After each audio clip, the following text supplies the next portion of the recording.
Shalom Aleichem. Shalom Aleichem. Shalom Aleichem. The good of trouble. Topic for today is the good of trouble. Customolo meal. The text is from Paul's epistle to Romans chapter 5 verse 3. అపోస్తలుడైన పౌలు Roman రాసిన పత్రిక 5వ అధ్యాయము 3వ వచనం. అంతేకాదు శ్రమ ఓర్పును, ఓర్పు పరీక్షను, పరీక్ష నిరీక్షను కలగచేయును ఎరిగి శ్రమల యందు అతిశయపడదుము. Young man came to the pastors asking to pray for the quality of patience. సహనం సౌశీలం కొరకు ప్రార్థన చేయవలసిందిగా కోరాడు. ఇప్పుడు పాస్టర్ గారు యమనస్తునికి ఈ సహనం అనే ఓర్పు అనే గుణం కలగాలని ప్రార్థన చేయడం ప్రారంభించాడు. Lord, send this young man tribulation in the morning, the evening, and every day. వెంటనే యమనస్తుడు, పాస్టర్ గారు, I did not ask you to pray for tribulation, kind of pray for patience. ఓర్పు కొరకు నాకు ప్రార్థన చేయ, ఓర్పు నాకు కలగాలని ప్రార్థన చేయండి. It is through tribulation that we learn patience, and we can acquire the quality of patience. శ్రమల ద్వారానే ఓర్పు అనే సౌశీల్యాన్ని మనం అలవర్చుకుంటాం. Tribulation produce Perseverance. శ్రమ ఓర్పును కలిగిస్తుంది. శ్రమల ద్వారా ఓర్పు అనే సౌశీల్యాన్ని అలవర్చుకుంటాం. What is meant by perseverance or patience? It means ability to remain under difficulties without giving in. Ability to remain under difficulties without giving in. ఆశను వదులుకోకుండా సంక్లిష్ట సమయాల్లో, స్థితిగతులలో మనం నిలిచి ఉంటాం. Able to remain under difficult situations without giving.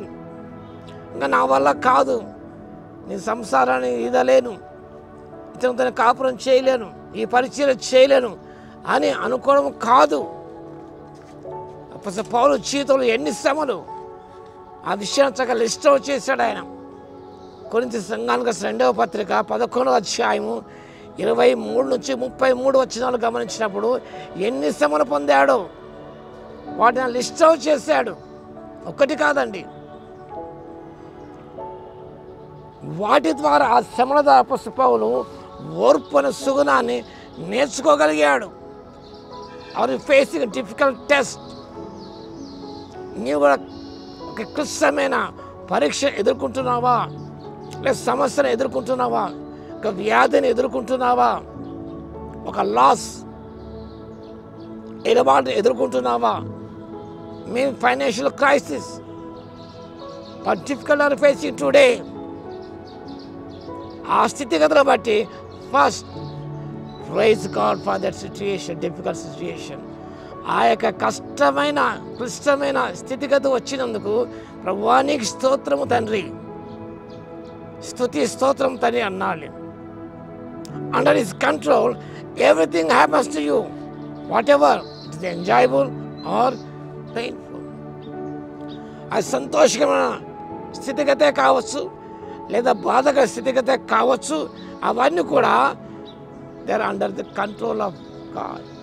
దేవుని యొక్క ఆధీనంలో ఉన్నమైన సత్యాన్ని మనం గమనించాలి. Troubles are designed to develop perseverance. ఈ కష్టములన్నీ కూడా నీలో ఓర్పు అనే సౌశీల్యాన్ని పెంపొందింప చేయడానికి, ఈ క్లిష్టమైన సమస్యలే కావచ్చు, బాధకరమైన విషయాలే కావచ్చు, విషాదకరమైన సన్నివేశాలే కావచ్చు, ఇవన్నీ కూడా ఈ జీవిత సమస్య అన్నీ కూడా నీకు ఓర్పును కలిగించడానికి, సహనాన్ని కలిగించడానికి దోహదం చేస్తాయి. యోబు యొక్క సహనం గురించి మీరు వింటారు కదా అని యాకోబు భక్తుడు తన పత్రికలో రాసుకున్నాడు. ఎలా సహనాన్ని ఆయన పెంపొందింపజేసుకున్నాడు? Through tribulations, through sufferings, through painful events. వీటి ద్వారా ఆయన తన సౌశీల్యాన్ని చక్కగా పెంచుకున్నాడు. They who wait on the Lord can bear the weight of adversity. దేవునికి ఎదురు చూసేవారు ఎటువంటి క్లిష్ట స్థితిగతనైనా, బాధకర వాటినైనా కూడా జటిలమైన వాటిని కూడా వారు ఎదుర్కోగలరు. They who wait on the Lord can bear the weight of tribulation. నువ్వు ప్రభు కొరకు ఎదురు చూస్తున్నట్టయితే నువ్వు నూతన బలం పొందుతావు. ఇలాంటి స్థితిగతులైన భారభరితమైన వాటిని కూడా నువ్వు ఎదుర్కొంటావు.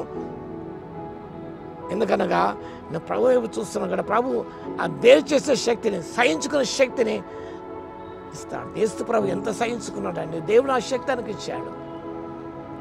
సహనానికి ప్రతీక ప్రభుని యేసుక్రీస్తు వారు.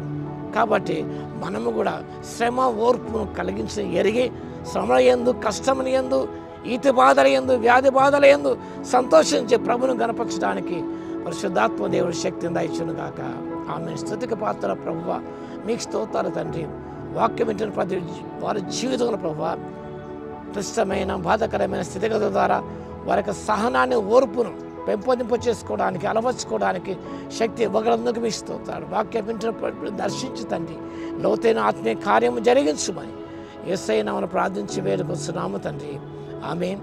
మన తండ్రి అయిన దేవుని యొక్క ప్రేమయు, మన ప్రభువును రక్షకుడైన యేసుక్రీస్తు యొక్క కృపయు, పరిశుద్ధాత్మ యొక్క అన్యోన్య సహవాసం మనందరికీ సదాకాలము తోడై ఉండును గాక. ఆమేన్.